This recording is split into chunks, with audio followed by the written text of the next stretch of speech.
Seusai pelaksanaan Asian Games 2018 di Kota Palembang, target kunjungan wisatawan ke Kota Palembang ditambah dari target sebelumnya 10.000 wisatawan per tahun menjadi 30.000 wisatawan per tahun.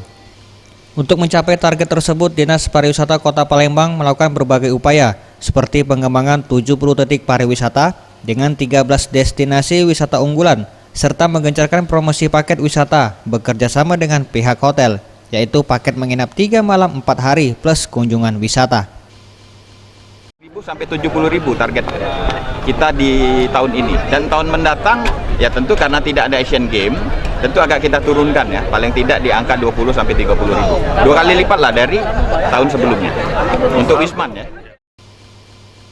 Selain destinasi unggulan yang telah ada, Dinas Pariwisata juga akan melakukan kerjasama dengan pengelola Kompleks Olahraga Jakabaring untuk menjadikan Kompleks JSC menjadi sport tourism, agar wisatawan tertarik untuk datang ke Palembang dan melihat venue olahraga Asian Games 2018. Tim Liputan Sriwijaya TV.